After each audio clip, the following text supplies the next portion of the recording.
A deafening silence fills the Galactic assessment vessel as Chief Inspector Crix-T9 stares at the blue-green planet below, all four eyes twitching uncontrollably.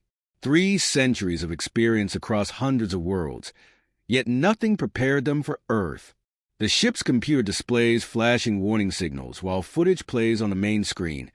A massive saltwater crocodile launches itself from murky waters.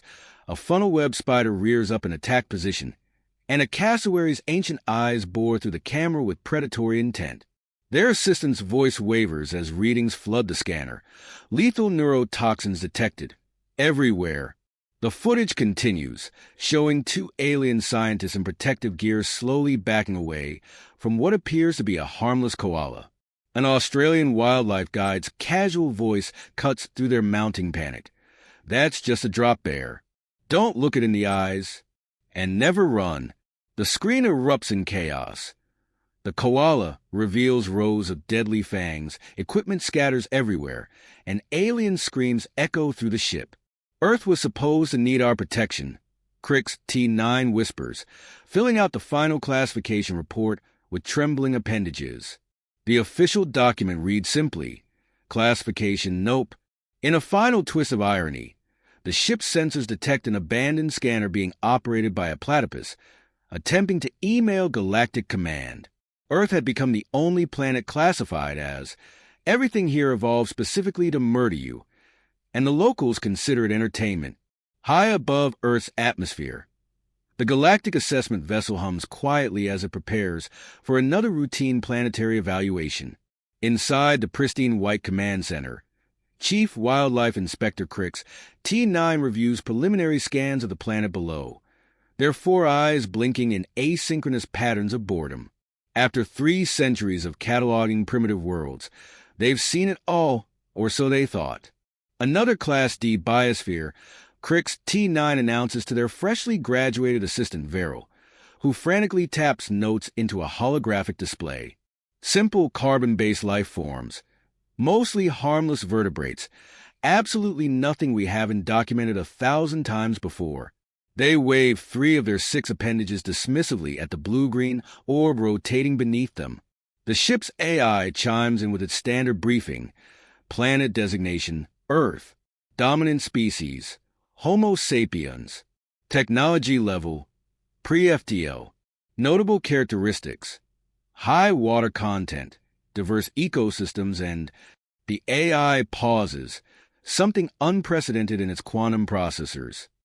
Unusually aggressive evolutionary patterns. Verul's antennae twitch with interest. Aggressive evolutionary patterns? What does that mean? Just bureaucratic jargon, Crix-T9 scoffs, pulling up their standard assessment form. Remember that planet where everything evolved to look like geometric shapes? Now that was peculiar. This. They gesture at Earth with their primary manipulator. This will be the shortest evaluation of my career. We'll start with their continent called Australia. Perfect for a quick assessment. Barely any vegetation compared to other land masses. Will be done in 1 local solar rotation. The ship's AI makes 1 final attempt. Historical records indicate 17 previous assessment teams have requested immediate reassignment after initial surveys of this planet. Clearly a clerical error, Crix-T9 declares, already heading for the transport pod.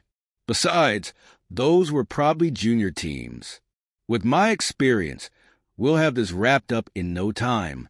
The transport pod touches down outside what appears to be a primitive research facility, mostly corrugated metal and solar panels baking under the scorching Australian sun. Dr. Maya Rodriguez, Earth's wildlife representative, stands waiting in a khaki uniform and wide-brimmed hat. Her casual demeanor seems oddly mismatched with the high-security protocols evident in the facility's design. Welcome to the Australian Wildlife Research Center, she greets them, not even blinking at the sight of 2 multi-limbed aliens stepping into the heat. The real facility is underground. We found it's better to keep sensitive equipment away from the wildlife. Crix-T9 performs their species' traditional greeting gesture, which unfortunately resembles a terrestrial chicken trying to shake water off its head. Primitive precautions, but understandable. Now, about these apex predators you mentioned in your preliminary report dash. A sudden movement catches their attention.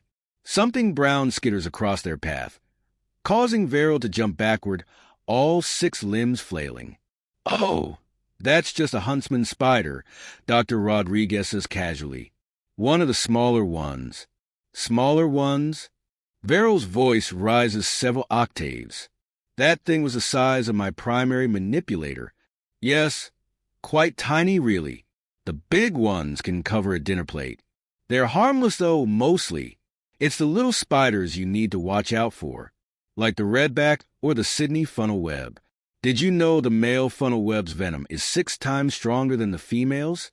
They love swimming pools too. Can survive underwater for 30 hours, just waiting." Verul frantically taps their scanner.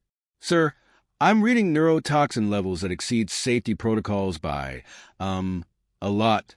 "Nonsense," Crix-T9 declares, though they've unconsciously shifted all 6 feet to stand on a nearby rock. "Surely these are isolated cases. Statistical anomalies." Dr. Rodriguez's smile widens just a fraction. "Would you like to see our snake collection next? We just got a new inland taipan, most venomous snake in the world. 1 bite contains enough venom to kill 100 humans or—" She eyes their alien physiology thoughtfully. "About half of one of you." A loud thumping sound in the distance makes Verul's scanner start beeping frantically. "Just a mob of roosts coming to check out the visitors," Dr. Rodriguez says cheerfully. "Don't worry. They probably won't try to disembowel you. They usually save that for special occasions." "Disembowel?" Crix-T9's professional demeanor cracks slightly. "Oh, yes. Those cute little front paws have claws sharp enough to gut a full-grown human, and their kick can cave in your chest cavity. But, like I said, they're usually pretty chill unless it's mating season." She checks her watch. "Which it is." The thumping grows closer. Verul's scanner now emits a high-pitched whine that sounds suspiciously like a cry for help. "Perhaps," Crix-T9 says with as much dignity as they can muster while slowly backing toward the transport pod, "we should begin our survey with some of your aquatic life forms instead." Dr. Rodriguez's smile reaches previously unknown levels of brightness. "Excellent idea. I know the perfect spot. It's box jellyfish season."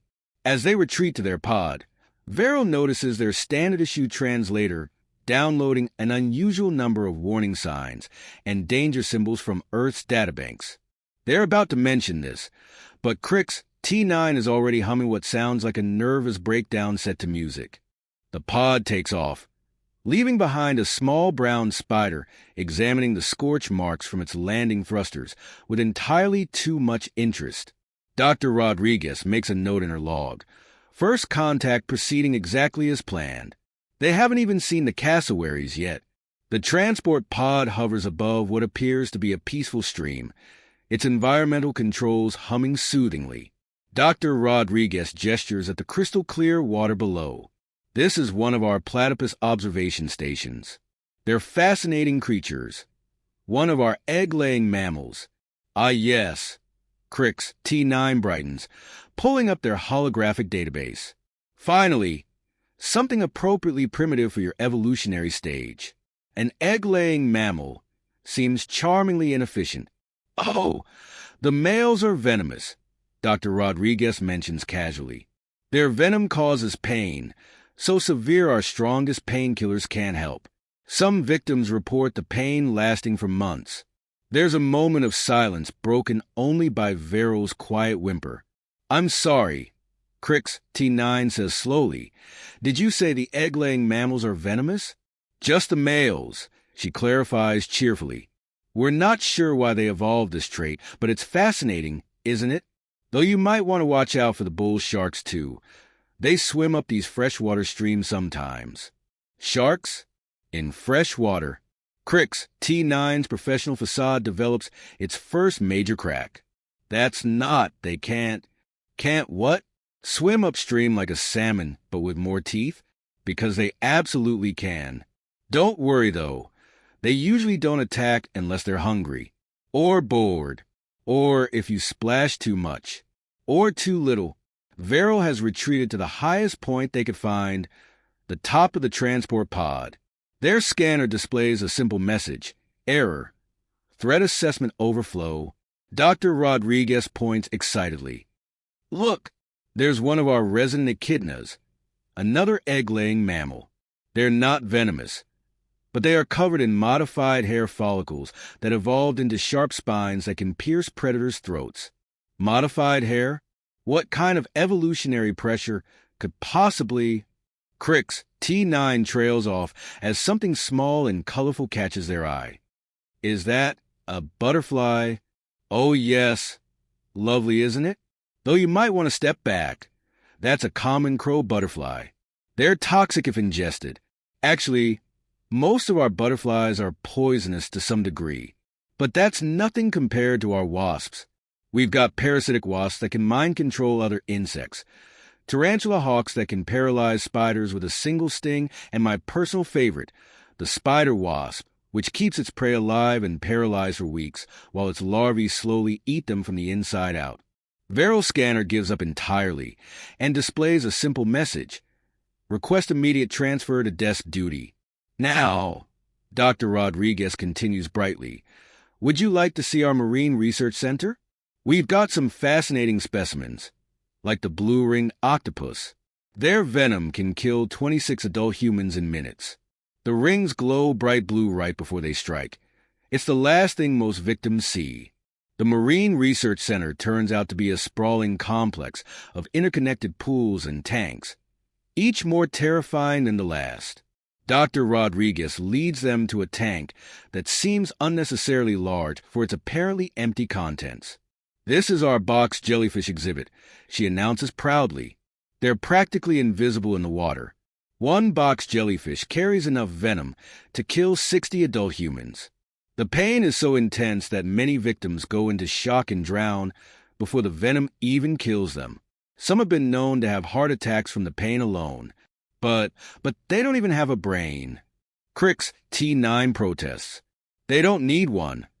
They've got 24 eyes and 60 anuses, though. Verul, who had been inputting data into their backup scanner, drops it with a clatter. I'm sorry, did you say 60?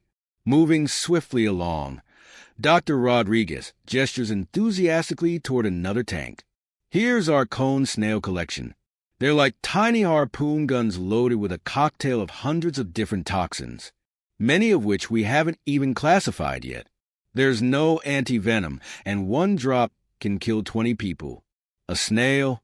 Crix-T9's professional demeanor is now hanging by a thread. You're telling me that even your mollusks are deadly? Oh, not all of them. Some are quite harmless, unless you're allergic to their paralytic neurotoxins. Then they're deadly, too. She taps the glass of another tank. Now this is really exciting. We just got a new stonefish. Most venomous fish in the world. They look exactly like a rock, and their spines can pierce boot soles. The venom causes pain so severe that victims beg to have the affected limb amputated. Verul has retreated to what they clearly hope is a safe distance, which in their professional opinion is approximately 3 star systems away. Their backup scanner displays its final message before dramatically self-destructing. Error. Reality check failed.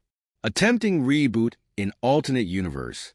And here, Dr. Rodriguez continues, seemingly oblivious to the aliens' mounting horror, is our giant Pacific octopus.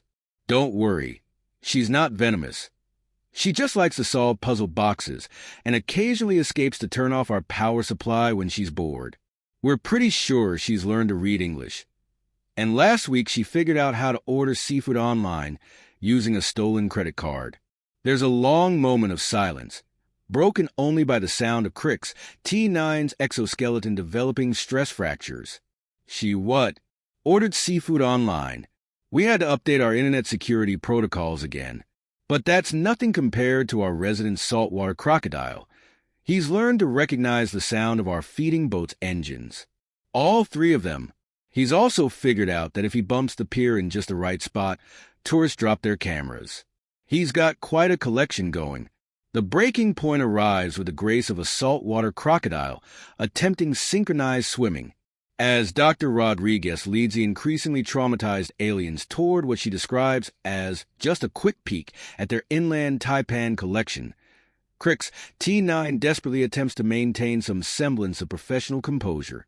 Now, Crix-T9 says, voice trembling slightly while calculating the fastest escape route back to their ship. Surely these are all extraordinary examples. Your average wildlife couldn't possibly be this enthusiastically lethal. Dr. Rodriguez's smile somehow manages to become even more unsettling. You know what? You're right. Let's go look at some of our more common creatures. Have you heard about the Sydney funnel web spider? They're so aggressive they'll chase you down just to bite you. Or the eastern brown snake, second most venomous snake in the world. They love hanging out in suburban gardens. Verul's antennae have tied themselves into what appears to be a stress knot. Sir, the scanner is suggesting we upgrade this planet's classification from Class D to... The device displays a series of danger symbols and what appears to be a small crying face. Maybe you'd like to meet a tiger snake? Dr. Rodriguez continues enthusiastically. They're known for their persistent nature. If they decide to bite you, they'll keep trying until they succeed or die trying. Suddenly, a massive shadow passes overhead. Both aliens look up to see what appears to be a bird roughly the size of their transport pod, with legs that end in massive claws and eyes that hold what could only be described as murderous intent. Oh, good! Kevin's back! Dr. Rodriguez exclaims. He's our resident cassowary. Don't make eye contact. He takes it as a challenge. And whatever you do, don't run. That just triggers his pursuit instinct. What happens if we trigger his pursuit instinct? Verul asks, already knowing they won't like the answer. Remember what I said about disemboweling? Kevin holds the current record.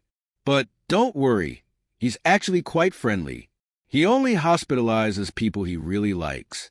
Kevin the cassowary tilts his head, his throat turning a brilliant shade of blue as he assesses the aliens with ancient reptilian eyes. At that exact moment, something large, furry, and equipped with far too many teeth drops from the branches above, landing directly between the two aliens. Oh dear, Dr. Rodriguez says, her cheerful tone finally showing a crack of genuine worry. I forgot it's drop bear mating season. You might want to dash... She never finishes the sentence. The drop bear opens its mouth, revealing several rows of teeth that would have made a Tyrannosaurus Rex feel professionally inadequate. Verul's terror has evolved past sound into a pure psychic broadcast of fear that causes several nearby psychic-sensitive plants to wilt. Crix-T9, drawing upon generations of bureaucratic training, does the only thing they can think of. They hold up their official assessment clipboard and declare, this is an unauthorized interaction. I must insist you follow proper protocol. The drop bear eats the clipboard. What follows is a scene that Dr. Rodriguez would later describe in her report as a learning experience in interspecies relations, but which more accurately resembles a slapstick comedy directed by someone with a questionable grasp on the laws of physics and a deep appreciation for chaos theory. Verul, discovering previously unknown reserves of athletic ability, achieves a vertical leap that briefly qualifies them for low orbit status. Crix-T9 attempts to maintain dignity while running in 6 different directions simultaneously, a feat that would later earn them a mention in a quantum physics journal. Kevin the cassowary, not to be outdone, decides to join in what he clearly interprets as a new form of group exercise. His contribution mainly involves running in circles and occasionally stopping to perform what appears to be a war dance, complete with throat-wobbling sound effects that the universal translator gives up on and simply labels as apocalyptic jazz. Don't panic, Dr. Rodriguez calls out from behind her protective barrier. They can smell fear, and also electromagnetic fields, radiation, and apparently existential dread. They can smell existential dread? Verul achieves an even higher pitch, one that causes several measuring instruments in the nearby research station to recalibrate themselves. It's at this exact moment that Crix-T9, Chief Wildlife Inspector of the Galactic Assessment Corps, veteran of 300 planetary surveys, and holder of 17 degrees in xenobiology, finally snaps. This entire planet is an evolutionary disaster zone, they scream, their professional facades shattering like a wine glass in an opera house. Everything here has evolved to be as lethal as possible. Even the things that shouldn't be lethal are lethal. It's like the entire continent is running a competition to see what can kill you the fastest. And everything is winning. Back aboard the assessment vessel, Crix-T9 and Verul sit in shell-shocked silence as they prepare their final report. The ship's AI had wisely decided to play soothing background music, though it quickly changed tracks after its first choice of It's a Wonderful World triggered what Verul would later describe as a minor psychological episode. How? Crix-T9 asks nobody in particular, their four eyes staring blankly at the planet below. How did they survive long enough to develop spaceflight? Verul clears their throat, antennas still slightly trembling but professional training kicking in. According to my analysis, humans appear to have evolved alongside these creatures in a rather fascinating way. Instead of developing natural weapons or defenses, they had to become smarter just to survive. They evolved advanced problem-solving abilities and tool use as pure survival mechanisms. So they became intelligent because everything was trying to kill them. Precisely. Think about it, sir. When faced with a continent where even the plants can cause suicidal levels of pain, they had two choices: leave or adapt. They chose to adapt. And not just adapt, they thrived. The ship's computer chimes in with additional data. Human children in this region begin learning survival skills before basic mathematics. They have developed an extensive system of warnings, signals, and protective measures that are passed down through generations. But that still doesn't explain why they stayed, Crix-T9 protests. Any rational species would have evacuated that death trap of a continent millennia ago. Verul consults their notes, which are slightly singed from their hasty retreat. Dr. Rodriguez mentioned something interesting about that. Apparently, humans view their deadly wildlife with a mixture of fear, respect, and pride. Pride? In living alongside creatures that have evolved specifically to murder everything in the most efficient way possible.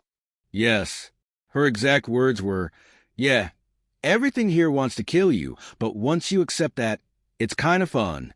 Like living in an extremely deadly theme park where all the rides are trying to eat you. The ship's AI projects a holographic analysis. Human psychological profiles show elevated levels of adaptability, resilience, and what appears to be a concerning lack of self-preservation instinct. They have not only adapted to living in these conditions, but have developed recreational activities involving their deadly wildlife. Recreational activities? Crix-T9's voice rises an octave. What kind of recreational activities? Swimming in waters inhabited by box jellyfish, surfing in great white shark territories, and something called snake-catching competitions. The AI pauses. They also keep venomous spiders as pets. As pets, Verul's antennae go completely flat. They keep creatures that can kill them with a single bite. As pets? Correct. They have also domesticated a species called cats, which display many of the same lethal tendencies as their wildlife, but are considered cute and cuddly. Crix-T9 stares out the viewport at the blue-green planet below. So when we came to offer them protection, they didn't need it, Verul finishes. In fact, given their casual attitude toward living alongside the most lethal ecosystem we've ever encountered, one might argue that the rest of the galaxy might need protection from them. A species that considers highly venomous snakes a minor inconvenience and keeps apex predators as household companions, Crix-T9 muses. No wonder they've survived. They didn't just adapt to their environment. They made friends with it. The ship's AI adds a final note. Recent scans indicate that several Earth species have begun showing signs of increased intelligence, possibly as a result of prolonged exposure to human problem-solving techniques. The platypus that acquired our abandoned scanner has already figured out basic encryption protocols. Crix-T9 and Verul exchange a look that transcends species barriers, perfectly conveying a shared thought. Perhaps offering protection to Earth wasn't just unnecessary, it might have been entirely backwards. The final report submitted to the Galactic Assessment Core Central Database represents the most unusual classification in the organization's history. Crix-T9, still trembling slightly, dictates while Verul attempts to find classification categories that don't exist yet. Planetary Assessment Report, Planet Earth, Sol 3. Primary Assessment Location, Continental Region, Australia. Classification, Crix-T9 pauses, all four eyes blinking in sequence. How does one classify the unclassifiable? Sir, Verul suggests, perhaps we should create an entirely new category. The final document reads, Classification, Nope, new operational planetary exception. Warning level, maximum plus whatever comes after maximum. Notes, everything on this continent has evolved with the primary directive of causing death through increasingly creative means. Local sentients, humans, appear to have not only adapted to these conditions, but have developed a disturbing fondness for their lethal ecosystem. They show signs of pride in their ability to coexist with creatures that, by all rational evolutionary standards, should not exist. Recommendation: any future assessment team should be equipped with maximum grade protective equipment, multiple backup evacuation plans, comprehensive psychological support, a written will. Additional note: under no circumstances should assessment teams trust anything that looks cute, approach anything that looks dangerous, let their guard down around anything that looks harmless, touch anything, breathe too loudly, make eye contact with the cassowaries, ask about the drop bears.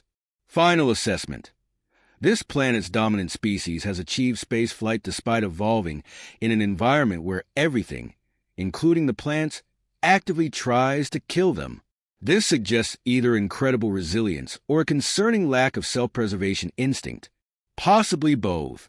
Addendum: the humans have somehow domesticated a species they call cats, which display many of the same lethal tendencies as their wildlife, but are kept as pets.